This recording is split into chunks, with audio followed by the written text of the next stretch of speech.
What happens when the men sworn to protect the emperor become the greatest threat to his life? Imagine sleeping inside a palace, guarded by thousands of elite soldiers, every door protected, every corridor watched, every threat eliminated. And yet, the danger is already inside. The swords are already drawn, because in ancient Rome, the emperor did not always fear foreign armies. He feared his own guards, the Praetorian Guard, the most powerful bodyguards in history, the men who could make an emperor or murder one. And for nearly 3 centuries, they transformed Rome into a deadly game of betrayal, conspiracy, and blood. A game where loyalty was sold and power belonged to whoever controlled the blade. The Praetorian Guard was created to protect the emperor. Elite soldiers, hand-picked warriors, better paid than ordinary legionaries, stationed close to the center of power. At first, they were Rome's shield, but absolute power changes men.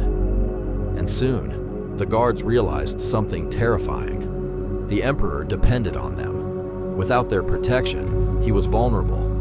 Without their support, he was nothing. The protectors had discovered their leverage, and once they tasted political power, there was no turning back. The first great betrayal emerged under Emperor Caligula, a ruler remembered for cruelty, paranoia, and excess. Rome whispered his name with fear. Even those closest to him lived in terror, including members of the Praetorian Guard. Then came the plot. Silent, carefully planned, hidden beneath smiles and ceremonial duties. In 41 AD, the moment arrived. Inside the imperial palace, Praetorian officers attacked. Steel flashed, blood spilled. Caligula collapsed beneath a storm of blades. The emperor was dead, not killed by foreign enemies, not killed by rebellious provinces, killed by the very men assigned to keep him alive. The message was clear. The throne no longer controlled the guard controlled the throne. But the Praetorians were just getting started. After Caligula's death, chaos spread through Rome. Power hung in the air, waiting for someone to seize it. Then, according to ancient accounts, Praetorian soldiers discovered a frightened man hiding behind a curtain in the palace.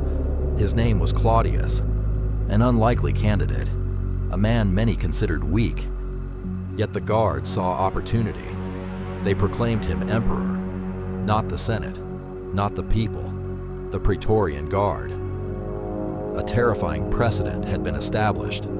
The empire's future could now be decided by armed men standing closest to power. Years passed.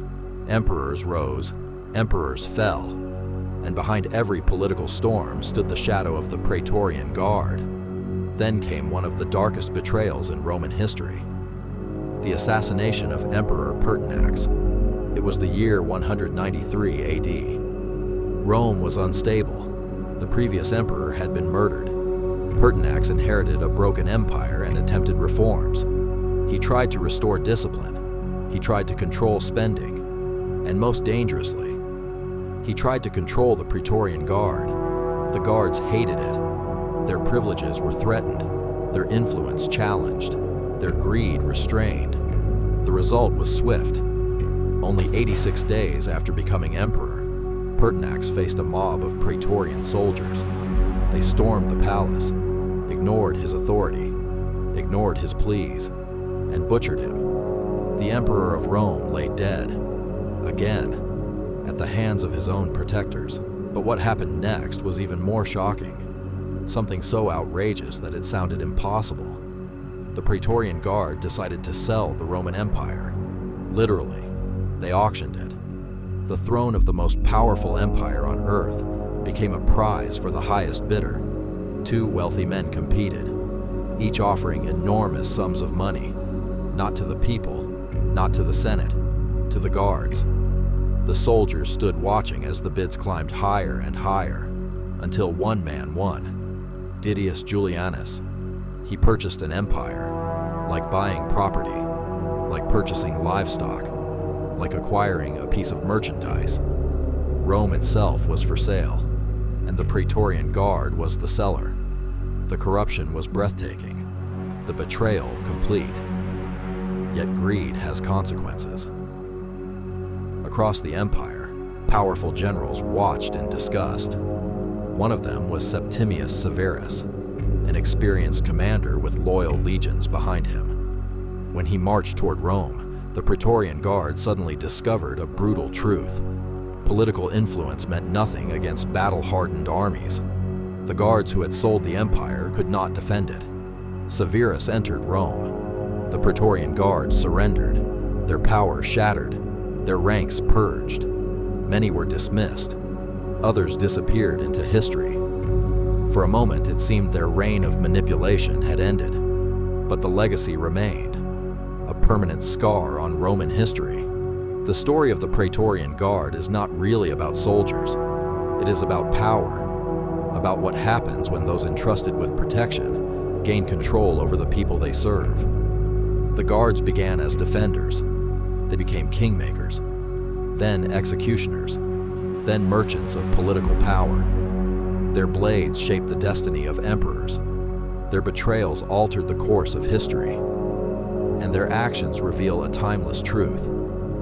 The greatest threat to power rarely comes from distant enemies. It comes from those standing closest to the throne, the trusted advisor, the loyal servant, the sworn protector. Because betrayal is most dangerous when it wears the face of loyalty. In the end, Rome did not fear the Praetorian Guard because they were strong. Rome feared them because they stood in the shadows between power and survival, watching, waiting, calculating. And when the moment came, they decided who lived and who died.